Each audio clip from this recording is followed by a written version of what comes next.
Welcome, dear friends, to the PEP Talk once again.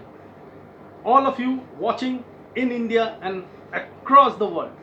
It's such a great feeling to present to you yet another episode of your favorite show with your favorite host, Dost, and trainer, Mr. Nag, Sudeep Nag, and Brother Nag. What is strangeness? And are you a strange person? Do you feel you are weird? Well, in some way or the other, don't you think we are stranger than the strangest person we have ever met? But the problem is, we don't own it up. We do not say we are strange in public and in front of others. The reason is, we feel that what will people think? Will people avoid us? Will people not communicate with us? And that is the basis of having distance between people. So I would say today let's discover and embrace the power of strangeness and being strange person. I'll tell you a few incidents where I came across such people and situations and how I embraced it. Because I know I am also strange and weird, and I need to accept people who are also strange and weird. And that power will bind us together for a long time and help us create something out of the box in the future. Here I was one day visiting to another city for a public speaking competition 5 years ago. I was very excited because I had heard that the competition would take place in a big town hall. Thousands and thousands of people will watch. There would be 5 cameramen, 18 television channels covering it, 10 crew members, 8 spot boys. I was excited. I went to the place as excited when I heard it. Same excitement was still there when I reached. Until I found out a strange thing. That there would be thousands of people, that's what I heard, and yes, that's true. There were 5 cameramen and 18 news channels and spot boys and crew members, but there were only three participants, including me, and 1 judge, that's it. I expected a lot more. Anyways, that was not in my hand, so I decided to be calm and prepare mentally for my chance. So here I was seated in a room with the other 2 contestants. 3 of us sat, and over an hour we were there until I started feeling a little bored. I had to start a conversation. So I asked one of the men sitting next to me. He was a 60 plus old man, very nicely dressed, with a golden frame specs, white hair, a beautiful watch, Rolex watch he was wearing, and very well polished shoes.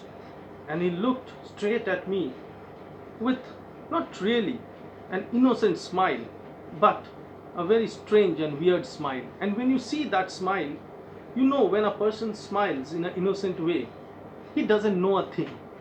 But when he starts smiling in a weird way, he doesn't know that he doesn't know a thing. So I looked to the next man next to him, and I saw this short, stout, 50 plus man who had long beard and a very strange cap on his head. He was quite nice and he smiled at me occasionally. When I started having a conversation with both of them, I asked them how come they are here. Both of them said the same reason. They said, we want to start a new career. That's why we left our job and we are here. I asked the senior man who was 60 plus, why did you leave your boss or your company? He said, I resigned. I resigned from my office last year. He said, why? I said, why? He said, because my manager hated me. I said, why did your manager hate you? He said, whenever I used to go to his room, he would pinch his nose and look at my stomach. I said, why would he pinch his nose and look at your stomach? He said, because I had told him once that when I was 55-year-old, I had a gas problem, and since then, whenever I went to his room, he pinched his nose and looked in at my stomach. But he didn't know one thing, that I was an old wise man. And like all old men, we know where to release and when to release. And that's why, after I left my job, I told my wife, if I ever happen to pass away and this manager comes to pay condolences, turn me upside down. Turn me upside down. I'm sure I will still be in a position to take revenge from this man.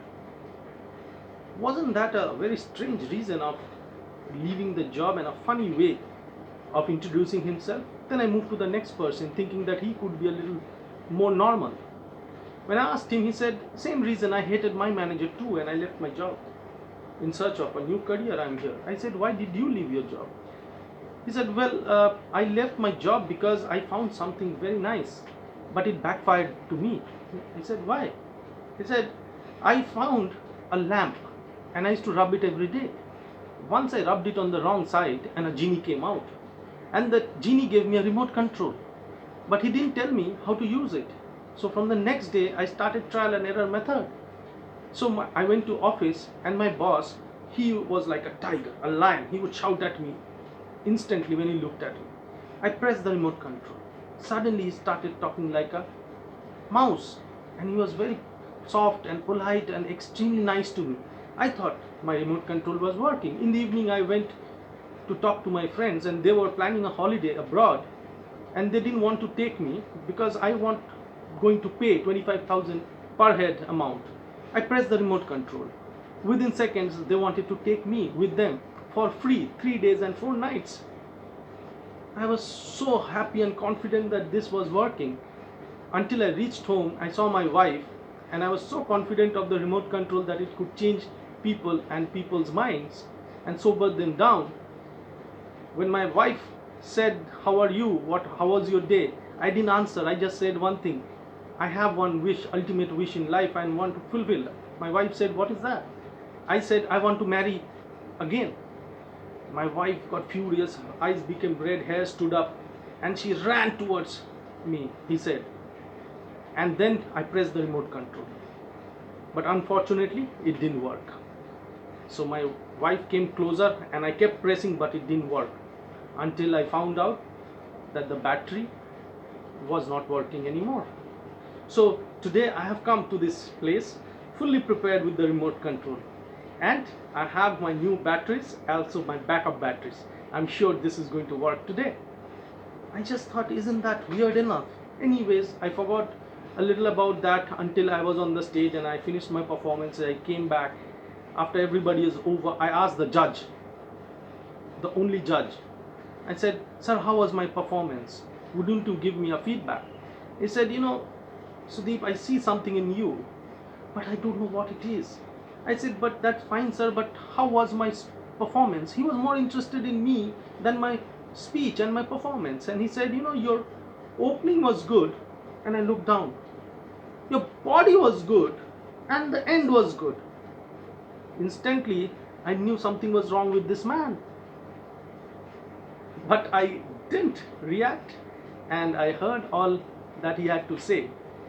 Well, I'm not perplexed to meet 3 very strange people on the same day, and I still keep meeting such people, and those 3 people I am still in touch with, and they are good friends to me even after 5 to 6 years. What are your experiences of meeting strange people? Come up with some thoughts on that, some comments on that, and also think about it. How different are you? How weird are you? And how strange are you? Would you agree with me when I say that we all are strange, and strangeness brings us together? Thank you so much, friends, for watching your favorite show, The Pep Talk, once again. Have a fabulous day ahead. Stay safe. God bless you. And always don't forget to keep a beautiful smile going.